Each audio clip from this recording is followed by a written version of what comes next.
Hai teman-teman, Assalamualaikum warahmatullahi wabarakatuh. Welcome back dengan Dia di sini. Semoga teman-teman selalu dalam keadaan sehat walafiat. Amin amin ya robbal alamin. Oke teman-teman, tanpa basa-basi, ini dia problem terpilih kita edisi ini. Sesuai topik kita kali ini, membuat laporan laba rugi perusahaan dagang. Untuk itu aku sudah menyiapkan data keuangannya yang nanti akan kita pakai sebagai komponen penyusun laporan laba rugi. Aku akan mengambil contoh daftar akun PT Comfit tahun 2020. Apabila teman-teman disajikan data seperti ini, yang pertama yang harus teman-teman lakukan adalah mengidentifikasi terlebih dahulu akun mana saja yang menjadi komponen penyusun laporan laba rugi. Di sini sudah sertakan juga komponen penyusun laporan laba rugi. Sekarang kita kembali lagi ke neraca saldo PT Comfit ini. Kita identifikasi akun mana saja yang termasuk ke dalam penyusunan laporan laba rugi. Sebenarnya di sini udah aku tandain ya komponen penyusun laporan laba rugi PT Comfit ini. Tapi untuk lebih pastinya maka identifikasi lagi. Yang pertama, piutang usaha merupakan komponen penyusun neraca. Jadi ini bukan yang kita butuhkan untuk laporan laba rugi. Kemudian beban pajak penghasilan ini adalah komponen penyusun laba rugi termasuk ke dalam beban usaha. Sementara aset tetap dan juga persediaan komponen neraca. Beban pokok penjualan sama dengan harga pokok penjualan, sehingga dia akan kita pakai dalam menyusun laporan laba rugi. Selanjutnya, akumulasi penyusutan aset tetap termasuk ke dalam komponen neraca. Beban penyusutan dan amortisasi akan kita gunakan sebagai komponen penyusun laporan laba rugi karena dia termasuk ke dalam beban usaha. Selanjutnya, kas. Kas ini adalah komponen neraca, jadi tidak kita pakai. Penjualan adalah bagian terpenting komponen penyusun laporan laba rugi.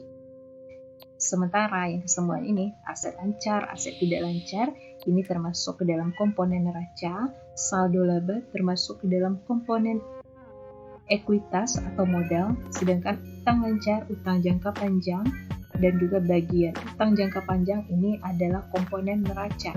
Saham biasa termasuk ke dalam komponen ekuitas, jadi tidak kita pakai. Sementara beban penjualan umum dan administrasi adalah komponen laba rugi yang termasuk di dalam beban usaha. Sementara utang pajak penghasilan, di sini memang ada kata pajak penghasilan, tapi tidak bisa diindikasikan kepada komponen penyusun laporan laba rugi karena di sini dicatat sebagai utang. Utang ini adalah komponen penyusun neraca. Selanjutnya, tambahan modal di store ini adalah komponen ekuitas untuk menghitung laporan perubahan modal. Setelah akun sudah teridentifikasi, selanjutnya kita langsung bikin laporan laba ruginya.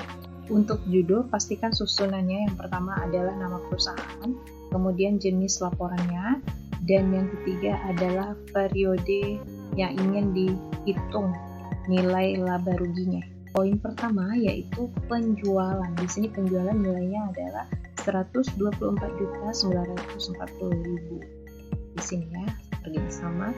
Sementara beban pokok penjualan, karena ini mengurangi nilai pendapatan, maka di sini ditulis di dalam kurungnya adalah 101.010.000, sehingga hasil pengurangan dari kedua poin ini akan menghasilkan laba kotor sebesar 23.930.000. Selanjutnya akan kita hitung beban operasional perusahaannya.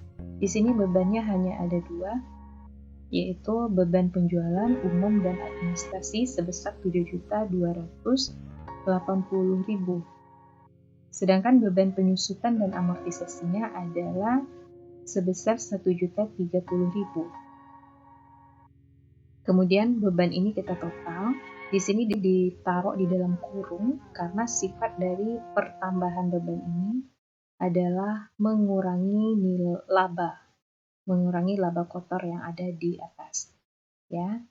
Hasil pengurangan dari laba kotor terhadap total beban operasi akan menghasilkan laba dari operasi sebesar 5.620.000. Di sini perusahaan ternyata tidak memiliki pendapatan dan beban lain di luar kegiatan operasionalnya dan juga tidak memiliki pos luar biasa.